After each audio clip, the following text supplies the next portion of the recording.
Frère moi, bon Dieu bénis nous, comme nous espérons nous en forme avec Jésus. Et je vais partager un passage ensemble avec toi. Le passage que je vais partager ensemble avec moi, il est dans Éphésiens chapitre 4, verset 30. N'appelez-vous. N'attristez pas le Saint-Esprit de Dieu, par lequel vous avez été scellés pour le jour de la rédemption.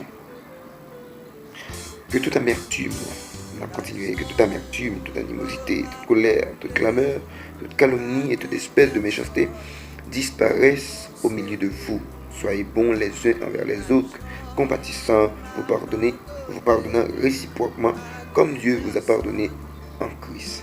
Et premier verset A, et souligne-moi plus envie et attire attention, non, c'est n'attristez pas le Saint-Esprit de Dieu par lequel vous avez été scellés pour le jour de la rédemption. Dans Romains 8, verset 14, il dit,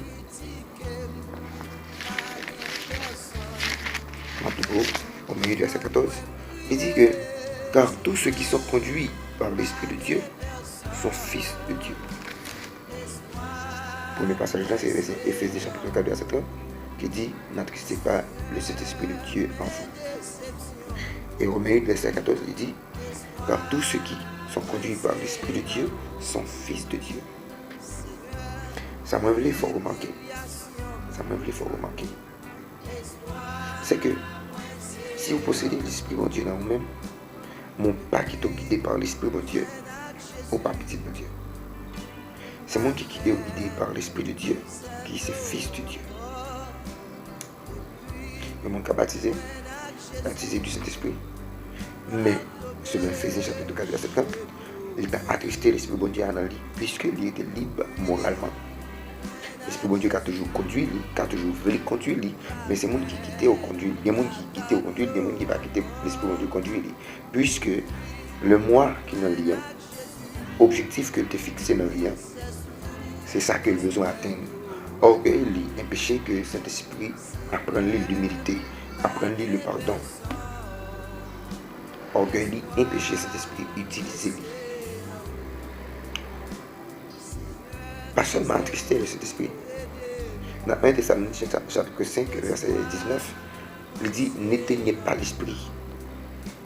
Lorsque vous ignorez révélation, lorsque vous ignorez vision, prédication, parce que parfois, et nous-mêmes l'église, ou bien nous-mêmes chrétiens, peu importe doctrine que nous ayons, nous venons arriver parfois à comprendre une prédication comme une prestation. Une évangélisation comme une prestation. Pendant ce temps, c'est l'Esprit de Dieu qui a utilisé un serviteur, les mêmes qui sont des cœurs, qui sont des mêmes, qui sont des pensées, qui ont nécessité nous, et puis il utilise un serviteur pour ton message, pour nous, pour changer nous, pour édifier nous. Mais pendant ce temps, nous plus comme une prestation. Et c'est là parfois, nous félicitons le prédicateur, une belle prédication, mais après toute prédication, ça, vous ne parlez rien. Il y a des bagages qui disent que tu as un rapport avec vie, ou pas rien. Alors, et pour me dire que c'est pas une prestation qu'a fait, ok? C'est pas une prestation qu'a fait, mais son conseil qu'a porté. Par contre, mode de vie qui a mené depuis lors à accepter Jésus-Christ. Mais l'Esprit de Dieu a un petit message de côté pour suspendre, attrister l'Esprit de Dieu dans nous-mêmes, ou suspendre, attrister l'Esprit, attrister bon Dieu dans la vie, ou attrister l'Esprit bon Dieu dans la vie. Cet esprit qui dans moi, il est attristé, ça fait longtemps. Mode de vie ou empêcher que le fonctionner, j'aime t'as fonctionner ensemble avec vous. Œuvre que t'as dû faire dans la vie ou il pas qu'à faire. Font autocritique et pour elle c'est ou bien les fuites de l'esprit dans la vie. Ça fait longtemps qu'on baptise, ça fait longtemps qu'on l'église, mais au grand pile bagaille qui pas jamais qu'à changer dans même parce que ou même encore on fait obstacle avec cet esprit. Rappelez-vous ça. N'attristez pas le Saint-Esprit en vous. L'Esprit de Dieu, n'attristez pas l'Esprit de Dieu en vous, n'éteignez pas l'Esprit en vous, pas éteindre cet esprit dans la vie, pas attrister cet esprit dans la vie. Il parle avec une révélation, il parle avec une vision, il parle avec une prédication, même l'organe au film, il parle ensemble avec vous.